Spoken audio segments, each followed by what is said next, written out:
Bienvenido a tu canal Inmigración al Día TV con Ernesto R. Monterrey. Gracias de antemano, gracias por los likes, gracias por las muchas suscripciones y gracias pues por estar en contacto a través de este canal, a través de los comentarios con mi persona, y he tratado pues de responderles y orientarlos y asesorarlos de la mejor manera posible. En este programa, como su título lo anuncia, ¿por qué deportaciones masivas en la frontera sur de los Estados Unidos? Bueno, déjenme decirles el porqué de esta situación. Antes debo explicarle la aplicación de las leyes, de la ley de inmigración, ¿ok? La ley de inmigración de los Estados Unidos, su aplicación es competencia del gobierno federal, ¿ok? No de los gobiernos estadales. Eso es lo primero que quería decir. Se presentan entonces conflictos entre los estados fronterizos y el gobierno central, federal, llamemos así.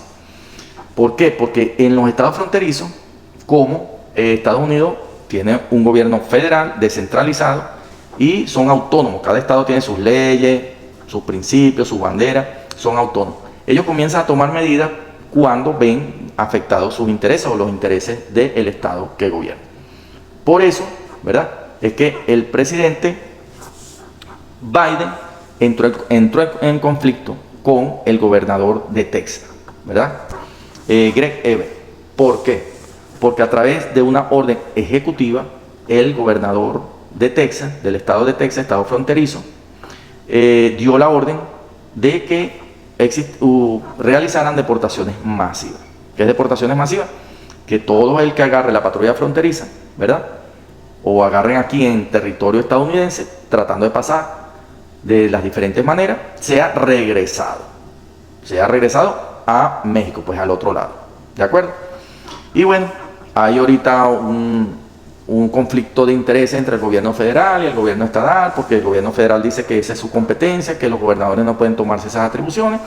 El gobernador de Texas explica que es una emergencia, que hay una invasión silenciosa para su estado y él tiene que tomar acción. Entonces, por eso es que se dieron una serie de deportaciones masivas en la frontera sur de los Estados Unidos, ¿de acuerdo? Por un lado eso. Por otro lado, quiero decirles que las leyes son muy variantes. Toma una decisión, un gobernador emite una orden ejecutiva, instruye a sus funcionarios, empiezan a todos los que agarren pasando la frontera a regresarlo. Resulta que hay conflicto de poderes, el gobierno federal toma otra decisión, se deja sin efecto esa orden ejecutiva del estado y ya no sucede más esto. Entonces todo esto que yo estoy conversando puede pasar de una semana a otra. Y por eso es que las leyes de inmigración son muy variantes. O sea, todas las semanas para mí varían, cambian. Entonces uno da una noticia hoy, ya la semana que viene es otra. Por eso se llama Inmigración al Día, ¿de acuerdo? Con Ernesto R. Monterrey. Seguimos. Otra de las situaciones, ¿verdad? Recuerda, estamos hablando de 7,000 personas, ¿verdad?, que entran a este país diariamente. Y un promedio de 2,558,000 personas al año. Entonces, de verdad que hay estados pues que se sienten muy afectados y empiezan a tomar sus decisiones. En cuanto digamos, a tomar cartas en el asunto del gobierno federal, sí se están tomando medidas, pues, ¿ok? Se están tomando medidas, como por ejemplo, las personas que entren por la frontera sur solicitando asilo. Ustedes saben que el proceso ordinario es que, bueno, entra la persona solicitando asilo, especialmente en los casos de Venezuela, Cuba, Nicaragua, Ucrania, y aquellas personas de Centroamérica que vienen huyendo de las pandillas o por violencia doméstica, ¿de acuerdo? Estas personas se le da su parol, se le da su entrada condicional a los Estados Unidos para que circulen libremente en los Estados Unidos de manera condicional por un año. Ya esto lo he explicado en otros programas. Y estas personas deben aplicar pues para sus casos de asilo en este lapso de tiempo, dentro de un año, ¿ok? Y a partir de ahí, bueno, entra en un proceso de corte, de inmigración, que puede durar de los 9 meses hasta, bueno, yo he conocido casos de 8 años, 9 años, ¿de acuerdo? Entonces, estos tiempos se quieren acortar.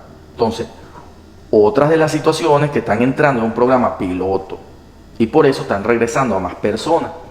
¿Por qué? Porque ahora se le está haciendo, bueno, a través de de la reforma del proceso para la solicitud de asilo, entró en vigencia a partir del 31 de mayo del 2022 de este año, no se ha aplicado en su totalidad. Se habla de que más o menos de 3 a 6 meses para su ajuste, pero sí lo van a aplicar.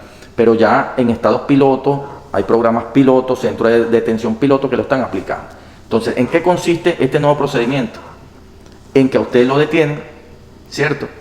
Y ya no va a ser que lo dejan pasar, dura detenido unos días, después le dan su parol, lo dejan pasar y bueno, vaya a meter el caso de asilo y puede durar en esos 3, 4, 5, 6, 7 años. No, ahora no va a ser así. Ahora allí usted lo agarra a la patrulla fronteriza, lo lleva al centro de detención, le hacen su entrevista de miedo creíble. Si usted no pasa su entrevista de miedo creíble, lo regresan. ¿Ok? Ese es otro elemento del cual ha habido más deportaciones de lo habitual en la frontera sur de los Estados Unidos. Ahora bien, ¿verdad? Si usted pasa su entrevista de miedo creíble, pasa una segunda entrevista. Esta entrevista más larga, más formal, y usted debe esperar generalmente en privado de libertad para su segunda entrevista. Se habla de 21 días, 45 días, los tiempos. Ahora, aquellas personas que le den acceso al territorio estadounidense, ¿verdad? Se habla de 6 meses, más o menos un lapso de 6 meses para su segunda entrevista. Obviamente, una persona que esté detenida tiene que ser más rápido. Una persona que se le haya dado acceso a los Estados Unidos, pero fíjense que ya no va a ser un año, va a ser 6 meses para su entrevista de miedo creíble. La segunda, pues la primera es cuando entra. Si pasa ese filtro, se queda dentro, bien sea detenido o le dan acceso a transitar en los Estados Unidos, como hacen con el procedimiento antiguo, que era el parol, y bueno, pase, y dentro de un año consigna su asilo.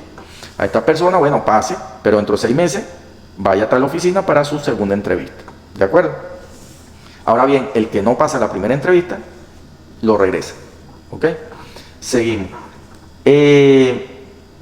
Sin embargo, las personas, ¿verdad?, que pasan su primera entrevista y quedan detenidas, van a su segunda entrevista ahí detenidas. 21, 45 días.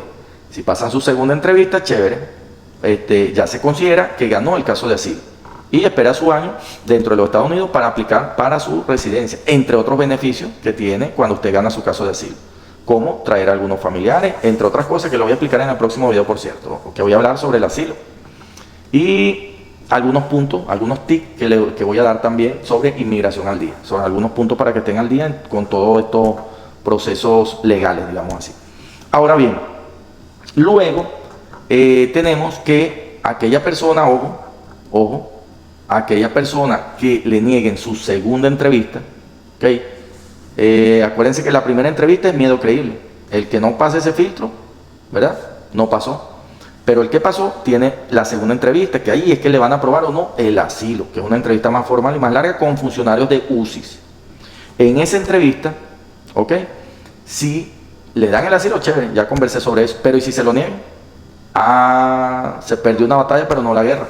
Usted tiene derecho a la apelación y a que lo debata esa decisión que tomó ese funcionario una corte, un juez, y sea el juez que decida si la razón la tiene el funcionario o usted. Pero, ¿qué pasa? Que para este proceso en corte, ok, usted apela y le van a dar su derecho, bien sea que esté detenido acá en los Estados Unidos y espere su fecha de corte, o le den algún tipo de fianza, alguna libertad bajo palabra, etc. Ahora bien, aquellas personas que apelan y van a corte, el juez del Tribunal de Inmigración tiene solo 90 días, un lapso de 90 días. O sea, hablamos de un lapso, no de un término, un lapso de 90 días. Acuérdense que el término, yo digo el domingo 7 de julio, es el domingo 7 de julio que hay que hacer el proceso legal. Si yo digo un lapso de aquí al domingo 7, puede ser, ¿verdad?, antes del día 7, pero no después. En este caso, 9 meses. 90 días. 90 días que el juez tiene que decidir sobre este caso. Puede ser antes, porque es un lapso, recuerden, puede ser antes, pero no después de 90 días. Entonces, en esos 90 días van a decidir sobre su apelación, si es favorable para usted o no. De no ser favorable para usted, se está debatiendo si tiene otras instancias de apelación. Hay 5 instancias más para poder apelar hasta llegar a la Corte Suprema. Pero en estos casos se está debatiendo esa situación, ¿de acuerdo? Si no, no queda de otra que, bueno, le dan su orden de deportación, ¿ok? Eso es un proceso que le quiere dar más celeridad a los casos de asilo. Recuerden que es más de 1,5 millones de casos de asilo que gozan de retardo procesal. Están retrasados, pues, y necesitan darle celeridad. Están escogiendo a grupos de personas para aplicar en este nuevo procedimiento, en este nuevo programa. Bueno, es una serie de cosas que están ajustando allí, que yo los mantendré informados en tu canal Inmigración al Día. Tenemos por acá también, esta es otra situación que a veces se prenden las alarmas en la frontera sur, que hay muchas deportaciones, que regresan a muchas personas. Fíjense que ese programa Quédate en México, que por cierto no se está aplicando ahorita, fíjense lo variante que son las leyes, se estaba aplicando, ahora no, de repente lo vuelven a aplicar, hay que estar pendiente de todo eso, esos lapsos de tiempo, se aplica la ley, se desaplica. Ahora bien, son 25,000 personas que regresaron, ¿verdad? No le dieron acceso a los Estados Unidos y los regresaron a México. Quédate en México, espera tu fecha de corte, tu proceso de asilo allá en México. Entonces son 25 personas que regresaron y eso hace bulla, eso se nota, eso se siente. Entonces todas estas cosas uno la tiene que hacer entender a ustedes, ¿de acuerdo? Y los tiempos son muy importantes cuando se están en vigencia, en aplicación estas normativas y cuando no, ¿de acuerdo? Tenemos también el famoso título 42, que ya yo les he explicado en algunos videos, que no es más pues, que es una figura del año 1940, no es nueva, el presidente Trump la activa cuando el COVID-19. ¿Por qué? Porque el título 42 no es más que te regresan si las autoridades determinan que representas una amenaza que puede traer una enfermedad, ¿verdad?, que contamina a la población de los Estados Unidos. Por eso lo del COVID. Cuando hay emergencia sanitaria se activa y cuando no se desactiva. Por cierto, querían dejar esta normativa vigente permanentemente. Sin embargo, bueno, no se dieron los votos acordados, no se llegó a consenso y no se aprobó. Entonces, bueno, sigue aplicándose cuando haya emergencia sanitaria, cuando lo consideren las autoridades federales, como lo hizo el presidente Trump, como lo hizo el presidente Biden, pero cuando no se considere amenaza sanitaria, se desaplica. Entonces, a través del título 42 también se ha deportado a mucha gente, ¿de acuerdo? Entonces tienen que tomar eso en cuenta porque tantas deportaciones en la frontera sur en ciertos y determinados momentos. Otra situación que también se ha presentado sobre las deportaciones es que se le quiere dar una prioridad para deportar a las personas que están ilegales en los Estados Unidos. Se le quiere dar una prioridad, un orden de prioridad, por ejemplo, buscar, ¿verdad?, y detectar al primer grupo, que el primer grupo sean los que estén ilegales y hayan cometido delitos, ¿verdad? El segundo grupo, ¿verdad?, después que se hagan los operativos sobre estos grupos y se deporten, bueno, vendrán con las personas que tienen un castigo de 5 años, que tenían que salir a los Estados Unidos y no podían entrar en 5 años, pero no salieron, se quedaron aquí. Después vendrán con los que tienen orden de deportación y siguen aquí en los Estados Unidos y así sucesivamente. Entonces, todo esto es un mundo jurídico, son leyes de inmigración que cambian muchísimo, complicadas. Trato de explicárselas lo más sencillo posible para que ustedes lo entiendan, las situaciones por las cuales se producen a veces deportaciones masivas en la frontera sur de los Estados Unidos. Hay intereses políticos inclusive, y son los tiempos, pues, son los tiempos. Por eso la gente habla a veces de suerte, que vino alguien y entró, pero otro no. Pero es que no es suerte, son los tiempos. O sea, hay momentos en que se están aplicando el título 42, Quédate en México, órdenes ejecutivas de los gobernadores de los estados fronterizos, o se están aplicando algunas medidas del gobierno federal. Y, bueno, la gente se vino en ese tiempo y resulta que estaban aplicando todas estas normativas y estaban regresando a la gente, o estaban aplicando el nuevo procedimiento, un procedimiento piloto, que te hacen, tú te detienen y te hacen la entrevista medio creíble, no la pasaste, te regresan. Entonces hay que estar muy pendiente y hay que estar al día. Bueno, por eso tu programa Inmigración al Día, donde trato yo de tenerlo pues al tanto, aquí en el presente de lo que está ocurriendo con las leyes migratorias. Así que un gran abrazo, gracias por su apoyo, por sus suscripciones, por esos likes. Bueno, los espero en mi próximo video.